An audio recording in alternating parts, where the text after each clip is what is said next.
these are my picks and predictions for UFC 309, Jones versus Stipe.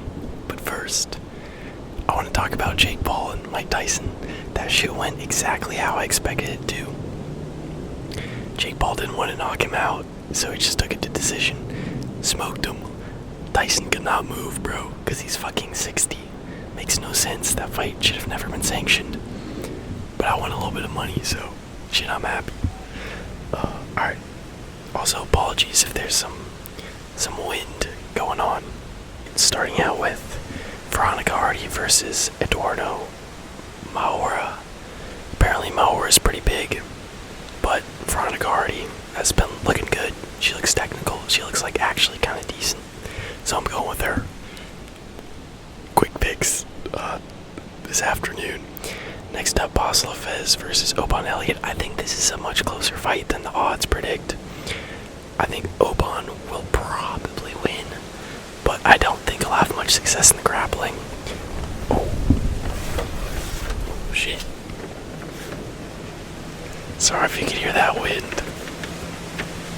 Oh my god, it's coming down. It's coming down heavy. But yeah, I'm going with Oban Elliott. I think he gets it done on the feet in a very close fight. I don't think he's going to be able to take down Bossel. Bossel was doing well in the grappling against JDM, and JDM's a great defensive grappler, so I think it'll be on the feet, and I think Oban will have a slight edge. So 29-28 Oban is what I'm going with. Next up, we got McGee versus Ramiz Bimage. Bimage sucks. He lost to McGee. Kind of a one-round grappler. Gall, I don't think he's the strongest. I think he's going to be taller and bigger, but not stronger. But his grappling is like the only thing he's decent at. Although he looked pretty okay in his last fight against Boss Lopez. So yeah, I don't think either of these fighters are the best in the world. But I do think Mickey's going to be able to neutralize his grappling and just like piece him up a little bit on the feet. So I'm going Gall by decision. Next up, Tyur versus Denise. I'm going Tyur. He definitely could get knocked out here. And Denise had good takedown defense against Carl Williams, who's actually a decent offensive wrestler. But I think Tyur is going to be too big for him. Denise is he really is a fat, light heavyweight. He walks around 230, I think. And Tyur is fucking pretty huge, to be fair. So I think if Tyur has any fight IQ, we'll take him down and crunch him on the feet. I think he's just another level above Denise on the ground. It's just a little bit of a bigger step up in competition than Denise can handle. So I'm going Tyur by round 2. I want to say ground and pound TKO or yeah, we'll go with that. Ground and pound TKO. Next up, David Onama versus Romero.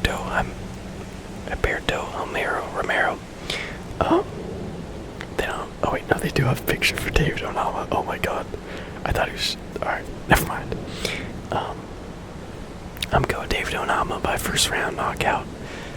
I don't know much about Romero, but I heard that he's a grappler and he doesn't have a good chin.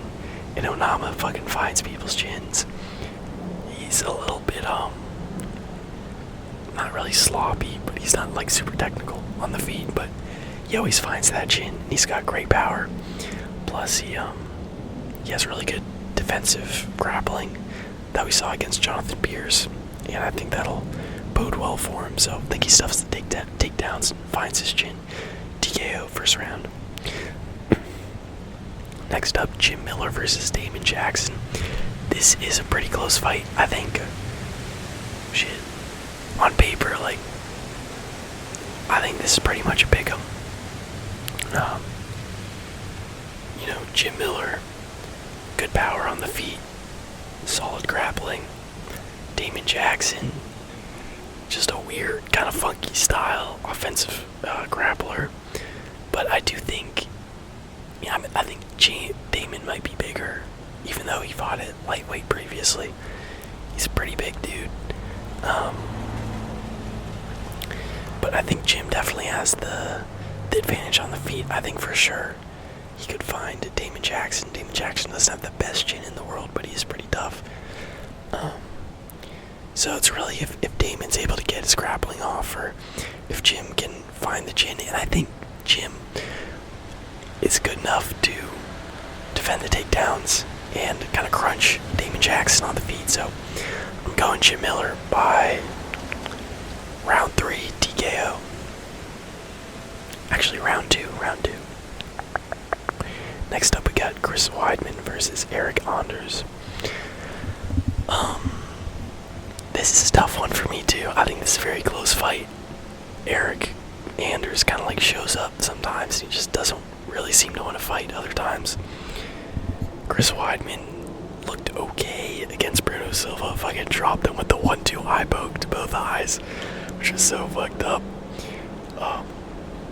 But he looked okay, like he didn't look his age. He definitely looked like he had something left and a will to win for sure.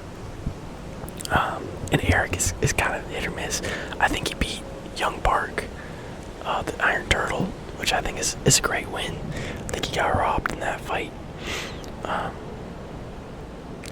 I don't see him like he's a strong ass dude. I think he's gonna be able to defend the wrestling, but on the feet, I honestly don't know if he wins against Chris Weidman. Like I feel like Weidman could outpoint him. Eric kind of tries to find these big shots and fails a lot of the times.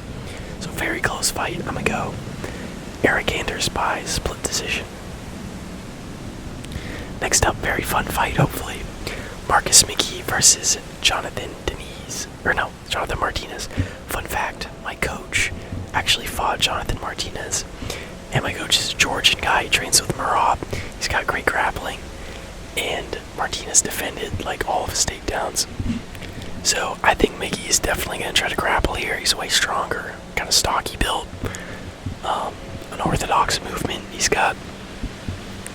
But yeah, I think he's going to try to grapple Jonathan Martinez, and I think Jonathan's got good enough takedown defense. Maybe he gets controlled in the first, but I think as the fight goes on, we'll be able to defend the takedowns, and hopefully just not get stuck up against the cage.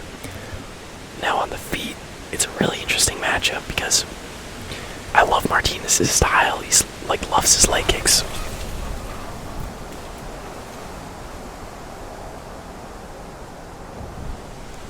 Sorry if you heard that wind, bro. The wind is going insane today. I don't know what it is, bro. What the fuck? Sorry if that was super loud. But yeah, McGee's got a weird kind of herky-jerky bouncing around style. Tries to find these strange angles. And Jonathan loves his front kicks, his knees, his leg kicks. Just very sharp kicks in general. But the boxing has something to be desired. There's a lot of jabs, but not much else.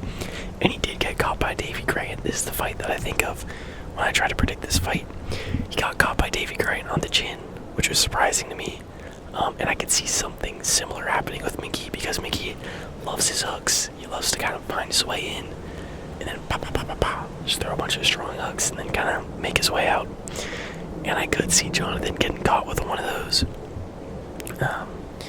So it really depends on how Marcus does against Jonathan's leg kicks and like his spatial, like the void, like how he controls the space.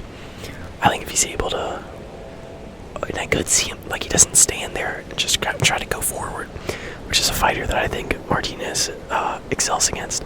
He has these weird angles. He jumps around and tries to find these strange angles. So I could see Jonathan having trouble finding Marcus McGee's kind of range and controlling him with the leg kicks. But I do think he's a little more proven. I think he's a better record. So based off that, I'm going to go with Martinez by split decision. But I would not be surprised if Marcus found a way to catch his chin. Next up, Mauricio Ruffy versus James Yontop. I'm going Mauricio Ruffy. Kind of a no-brainer. Yontop looks like okay, but not very good. Definitely not good enough to beat Ruffy. Who knows? Ruffy has hands-down style. Might be able to catch him on the chin, but dude's been looking like a monster, and they're setting him up with this fight. But Charlie Campbell, who's supposed to originally fight, was a much better matchup and decently competitive, so respect him for taking that fight. But now we got Jamesy on top, and I think he's going to lose by round 2 TKO. Spinning elbow. Next up, Viviano Araujo versus Carini Silva. I want to see Carini's record here. Okay, nothing crazy. Thought I had to sneeze. Oh my god, that was close, bro. Oh, that did not feel good though. Okay. Silva hasn't really beaten anyone that good. She does look strong on the feet. Powerful. Araujo's a little bit old, but she's very good, bro. Like, she's legit one of the better, I remember watching her rise being like, who the fuck is gonna beat this lady? Same with Talia Santos. She lost to the other Silva, who also has a name. Oh wait, no. Natalie Silva, not the other Silva or whatever. And she looked okay in that fight. She got kind of beast up, but I think that woman is way better than Carini Silva. So I'm going Araujo by using her grappling, and getting the dub by decision. Next up, we got Paul Craig versus Bo Nickel. Another kind of setup fight. Who knows? I love Paul Craig. I root for him every time. Maybe he can get it done. You know, it's always possible. There's always that chance he finds the triangle, but I think this is like a nightmare matchup for him. And I think Bo's going to try to strike with him and just cook him up because Paul does not protect his chin. He's like a tower that just falls. All he has is a leg kick or a body kick because he's southpaw, and it's one of the slowest body kicks you'll ever see. So I think Bo will find his chin on the feet and get it done by like round 2 TKO. Yeah, it's gonna be a sad one, but bro, if Paul Craig can pull up the upset, I'll be so fucking happy. Next up, great fight. I think best fight on the card, low-key. Chandler versus Oliveira 2. I remember watching the first one. I was so excited when Charles came back and boom, put him out. It was such a hype moment.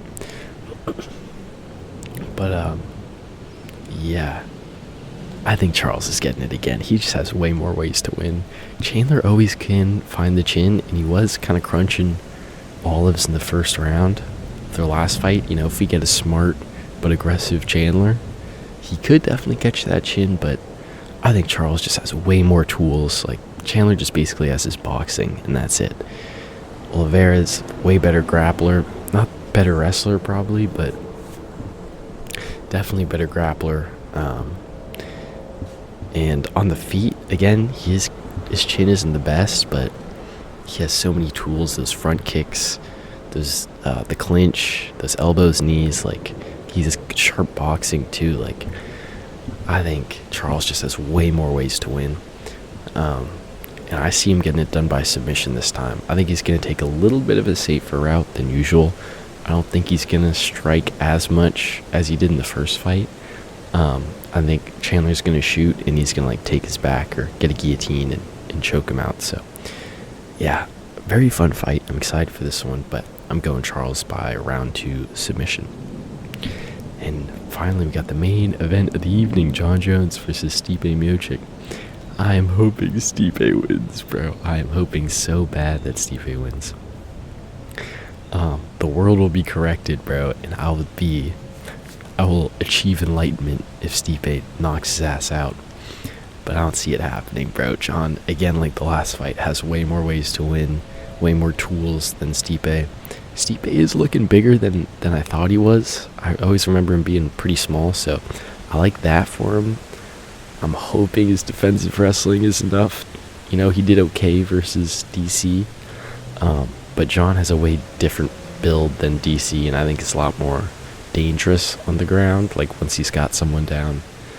And I'm nervous for Stipe, man. He's 42. He got knocked out by Francis his last fight. Like, oh, it's just a rough one, bro. I want to go with Stipe so bad, but I can't, dude. I can't in my right mind. So, yeah, I'm going Jon Jones by, like, round 2 maybe round 3 submission. I think it'll be closer than the Cyril Gane fight. I think Stipe will, get back to his feet a few times, try to box John, but I think those oblique kicks are going to be nasty. We'll see if he gets any eye pokes, because of course they brought the new gloves. Sorry if that wind is destroying the mic quality. But yeah, I'm going John Jones by a round 3 submission. I think he's just going to be able to take him down, fuck up his knees, poke him in the eyes, and then, I'm going eye poke to a double leg to crucifix, elbow, TKO on the ground. And, he's never going to fight Aspinall. If he does, I think he's getting smoked. It's going to be so sad. He's going to retire and be like, I'm out, peace. Or, I want to fight Pereira, who he would destroy. Which is the only reason he wants that fight. Yeah, man, I hate John. He sucks, bro. He fucking sucks. And I just want to see him lose one time in my lifetime. But I don't think this will be the night. If it is, I'll be very excited. But yeah, I just don't see it happening. So I'm going John by a round 3. He's been working with Gordon Ryan. I'm going round 3 submission, like rear naked choke or guillotine or something nasty. So yeah, or maybe Darce. I don't know. Jones by round 3 submission. That's the pick. I'd say overall the card's like a 4.8 name value. Kind of sucks. There's really only 2 really good fights that are like main card worthy. Main event and the co-main, and then Martinez and McGee I really like. But besides that, it's like none of these are great name value fights, which I'm not surprised, because with Conor and all these stars the UFC has, they always front load it pretty heavily, and don't stack the cards very well. So yeah, I'd say like a 4.8 as far as name value, but that doesn't always translate to how the fights go. So hopefully they're fun. Gonna enjoy them. Thanks for watching. Sorry about the wind if it was too fucking loud. And yeah, don't let the bed bugs bite. Peace.